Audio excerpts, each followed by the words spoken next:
Nagulat si Emperor Gu Feiyang dahil nabuhay siyang muli makalipas ang 15 taon pagkatapos niyang mamatay sa Tiandang Mountain. Sa kanyang pagkabuhay nakita niya ang rebulto ng siya ay emperor pa sa kasulukuyan siya ay isang estudyante paaralan ng martial arts. Sa kanyang pagkatulala binato siya ng kanyang guro ng panulat sa pisara na agad naman niyang nasalo sinundan ito ng tanong ng guro na ilan klase ng paraan para makagawa ng Zuon weapon. Tulala pa rin ang ating bida at imbis na sagutin ang tanong, ay pinagnasaan pa niya ang katawan ng kanyang guro na ikinumpara pa sa isa sa 10 emperor na si Red Lotus Empress. Sa kanyang pagsusuri ay napagtanto niya ang kanyang guro ay isa lamang 4th layer martial realm na para sa kanya ay masyadong mahina. Nagulat ang guro na maramdaman niya na kayang sukatin ni Leon Xiao ang kanyang lakas na kahit na ito ay isa pa lamang estudyante. Hindi na niya ito pinansin at nagpatuloy sa pagtatanong na ilan ang paraan sa paggawa sa ordinaryong Zuon weapon.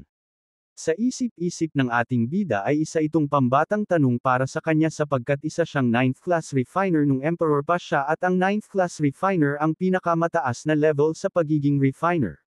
Sinagot siya ni Li Yunxiao na meron 48 klase na paraan para makagawa ng Zuon weapon at nagulat ang guro. Ngunit nagtawanan ang mga hanggal niyang kaklase sapagkat nasulat sa libro na kanilang inaaral na meron lamang 36 na klase na paraan sa paggawa ng Zuon weapon ayon sa sumulat ng libro na si Master Yang di nakilala na expert sa paggawa ng mga weapon. Sumagot si Li Yunxiao na may pagtatanong at tinawag pang bata si Yang Di dahil nakalimutan nito ang tinuro sa kanya ni Master Gu Fei yang nakaragdagan 12 paraan para makagawa ng Zuon weapon. Nagtawanan ulit ang mga hanggal niyang kaklase at sinabihan pa siyang nababaliw na.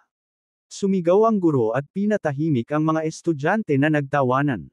Pinaliwanag niya na si Emperor Gu Feiyang ay hindi lamang ikatlo sa pinakamalakas na emperor kundi isa din 9th class refiner at totoo ang sinabi ni Leon Xiao may 12 pang paraan para makagawa ng Zuon weapon bukod sa 36 na nakasulat sa libro ni Master Yang Di subalit hindi na ito isinulat ni Master Yang Di sapagkat kakaiba ang 12 paraan na ito at hindi basta-basta kayang gawin ng sinuman ordinaryong refiner na tahimik ang lahat dahil tama ang sinagot ni Leon Xiao na kilala sa pagiging mahina sa klase.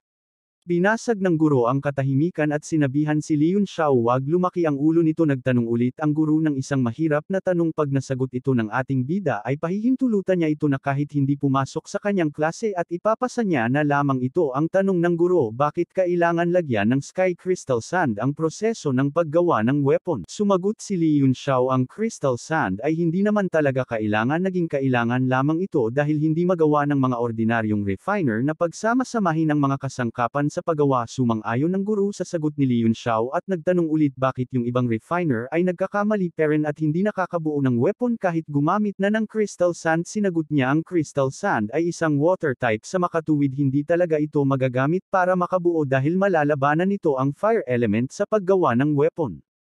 Nagulat ang guro na nasagot yun ni Leon Xiao nang walang kahirap-hirap at biglang nag-walk out ang guro at bago umalis sinabi niyang na gusto niya makausap si Leon Xiao pagkatapos ng kanyang klase. Masayang-masaya si Leon Xiao na lumabas ng klase sapagkat nasagot niya lahat ng tanong na kanyang guro na maganda. Kaya may karapatan na siya na hindi pumasok ng kanyang klase. Naglakad-lakad si Leon Xiao sa lugar at hindi siya makapaniwala na ang pinakamahina niyang disciple na si Yang Di ay isa sa pinakamagagaling sa lugar na ito. Napag-alaman niya din na si Yang Di rin ang nagpatayo ng kanyang statwa na nakita niya kanina. Natuwa siya dahil marunong ito tumino ng respeto sa kanya. Pagtapos niya maglibot nakarating siya sa Alchemy Tower saktong-sakto lamang dahil nung inobserbahan niya ang kanyang katawan hindi ito nasa maayos na kondisyon at masasabi mo talagang basura pa sa basura ang kondisyon ng kanyang katawan at lakas pumasok siya sa Alchemy Tower para hanapin ang kanyang disciple na si Yang Di para masolusyonan ang kanyang katawan. At kung magiging maganda ang lahat ng kanyang plano ay maibabalik niya lahat ang kanyang lakas sa loob lamang ng ilang taon. Maibabalik niya ang dati niyang lakas nung siya pa si Emperor Gu Feiyang pa. Gamit ang kanyang kaalaman at karanasan bilang emperor ay susubukan niya higaitan ang kanyang dating lakas at aakyatin ang level ng martial arts sa mundo. Special shoutout sa iyo Frances T. Teresa.